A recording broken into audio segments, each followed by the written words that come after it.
The summer movie season has come to a close for me, and I gotta say, we got a lot of really good movies these past few months. So today, I'm going to share with you my thoughts on every summer movie that I watched. Let's get started. Kicking things off with Bad Boys, Ride or Die. I really enjoy the Bad Boys movies, for the most part. The first film isn't my favorite, but it did give us some of the best bromance moments with Will Smith and Martin Lawrence.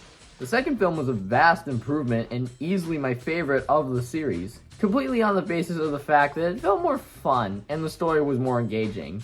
The third film was, well, mediocre! An extreme lack of the same style as the first two, but I kinda enjoyed some of it, the third act in particular. With the obvious exception of said third film, these movies are very much an excuse to just turn off your brain and have fun. And that's exactly what I got with this movie. This is one of few examples of how to do a legacy sequel correctly. It's just as fun as the first two, while also being able to improve on the things the third film tried to deliver, but utterly failed. It acknowledges that our two leads are getting older, and as much as they have lived lives together, they've had very different lives, where Mike is depicted as the invincible strong member, and Marcus is the family man. The movie is able to show you the two different sides of the coin and how their different lives affect them throughout their journey. And it adds a lot of emotion in a way that the third film didn't do a good job at. And that movie, it just takes forever for anything to get started, and very rarely do you care for the conflict regarding Mike and his son. Don't even get me started on Marcus wanting to retire, which literally goes nowhere by the end. And this movie kind of course corrects that.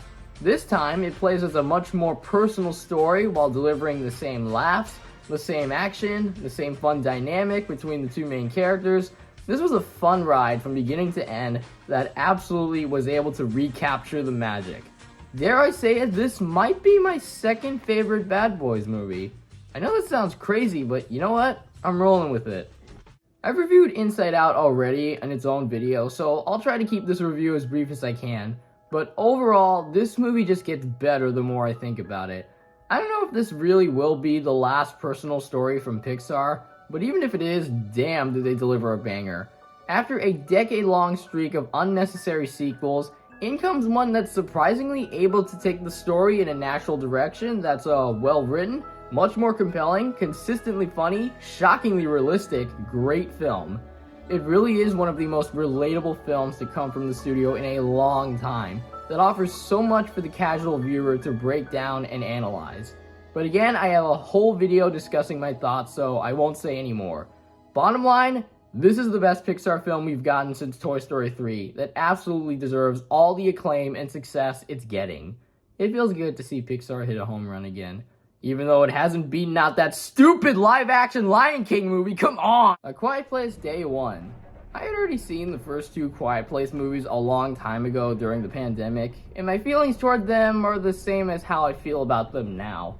While they're not perfect films, they still feel very distinct from every other horror movie out there. So I went into this movie with low expectations, not really knowing what I was going to get out of it, and dang, what a movie! The first two films were already pretty great, but I would say this film is pretty much on the same high level as them in terms of delivering all the jump scares and making us care for the characters while also being able to add in its own unique factor. The previous movies were centered around a family trying to survive a mysterious creature, whereas this film is centered on two single individuals. And as the movie goes on, you start to get invested in their struggles in a way that I feel is handled a little better than the previous two films. I also think this film has the most artistic style to it, in the sense that it feels more lively. A lot of the sets and environments feel bigger and more full of life amidst all the danger and chaos. Of course, like the other two Quiet Place films, it delivers a lot of jump scares, many of which I expected would come up going into certain scenes, and yet I still got the crap scared out of me. Maybe some parts drag a little bit towards the middle, but in the end, this movie delivered. You feel the tension, you feel the emotions. Easily one of the scariest movies of the year. Aside from Longlegs, but I haven't even seen that yet, so I can't say for sure. I have never been a massive Despicable Me fan. The films overall aren't terrible, but are pretty average, with not exactly a whole lot to get out of, with the obvious exception of the first film, which will always be the best one. Everything else after it, I don't care about. So I went into Despicable Me expecting really nothing, and it was kind of what I was expecting. The movie isn't great. It's not bad, but it isn't anything worth talking about or getting that angry or excited over. It has an incredibly messy plot. There really isn't one. There's not even a solid main character either. Sometimes it's Gru, sometimes it's the Minions, sometimes it's the villain. It feels like 5 different mini episodes, with the main theme being the Gru family going into hiding so that this new villain they're trying to battle doesn't catch them, all stitched together. As a result, the movie becomes pretty unengaging at times. There's also a bizarre amount of movie references they make at random points that are decades old. They make a Spider-Man 2 reference, they make a Terminator 2 reference. Hell, there's a whole subplot about stealing this honey badger just for the sake of referencing a stupid meme line. It's not 100% gratuitous, don't get me wrong, but it still feels a little desperate. It's not all bad, like I said. There are some jokes that are still able to land. I actually really like the concept of turning the Minions into superheroes. And yeah, you probably knew I was gonna mention that everybody wants to rule the world cover. That whole ending is easily my favorite part of the movie by far. It's super cheesy, I know, but I kinda like it for that reason. Overall, this movie's watchable enough, but as I've already mentioned, it really isn't anything special. Fine, but forgettable. Axel F is pretty good. I have very mixed thoughts on the Beverly Hills Cop series as a whole. I do like them for Eddie Murphy and all that good stuff, but quality-wise, the movies are hit and miss. The original is easily my favorite of the batch. The other two, not so much, especially the third film. So you can imagine my surprise when this fourth film came out and it was actually pretty good. Granted, it's a very safe kind of sequel where it plays the formula completely straight without taking any big risks. But sometimes that's a good thing, especially for a buddy cop comedy like Beverly Hills Cop. Axel Foley is back, Eddie Murphy's still got it after all these years, the action sequences are fun, and really fun is all you want at the end of the day. It's great to be back in this world and go on another action-packed adventure with Axel and his gang. It's funny, it's engaging, it may not be anything super spectacular, but if all you need is a laugh, this movie delivers that. It's currently streaming on Netflix, so I recommend you check this one out. You'll probably have a good time. Just don't expect the best of the Beverly Hills Cop series. Twisters! This is actually the first time I have heard of the original Twister, which Twisters is a sequel to. And yeah, it's pretty solid. Very stupid in a lot of moments, but this was 1996, so you can't exactly expect extreme art from a movie that old. Anyway, Twisters. It was fantastic. And don't get me wrong, I already liked the original Twisters, but man, was this one a gigantic step up. Not just in the filmmaking process, but because it had much more interesting characters, more of an emotional center, and much more exciting action. There's a lot of depth to the characters, and you care for each of the relationships between them as well as their backstories, which are what keep you engaged. The action is also great, and features so many thrilling tornado sequences as you would want to see. I also really love Glenn Powell. He's been featured in a lot of recent movies. In this, Hitman, Top Gun 2, and here he delivers another strong performance as Tyler Owens.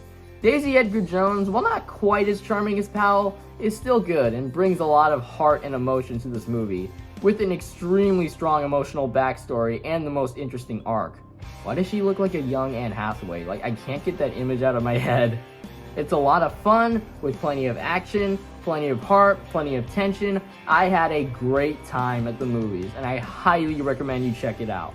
You don't even need to have seen the first film to enjoy this one. There are a few connections, but it's a straightforward standalone story. Check it out, baby! The last movie I watched this summer was Deadpool and Wolverine. This is another one of my most anticipated movies of 2024, and it absolutely delivered what I wanted from it. A lot of complaints I've seen coming out of this movie on YouTube and Letterboxd mostly come down to the story. A ton of people keep saying it feels too basic. It's the weakest aspect of the movie. It's the least engaging part that doesn't take any big, gigantic risks. Guys, must a movie always be the most groundbreaking thing in the world? Must the movie always have a strong, compelling narrative? Is it not enough to just have a fun time and enjoy perhaps the best romance of the year that is Deadpool and Wolverine, while also getting bombarded in fan service with tons of cameos and references? Because that's what I wanted and got. It's like everything Multiverse of Madness should have been. Just an insane, action-packed multiverse adventure that really goes out with all the cameos, all the references, all the multiverse shenanigans, the whole shebang. I could talk about this movie for hours, but really the best way to know how good it is just watching it for yourself. This is a movie that deserves to be seen on the big screen, especially for Deadpool fans. Right now, I'm 50-50 on whether or not this really is Marvel's Jesus Christ after all the crap they've spewed out, but I guess we'll see in the future. This is the best film in the Deadpool series by far. I dare y'all to change my mind. So that's every 2024 summer movie that I watched. I hope you enjoyed it, and let me know down below in the comments what movies you watched this summer. I'm pretty curious to see other people's summer movie lists. Thanks for watching, and I'll see you in the next video.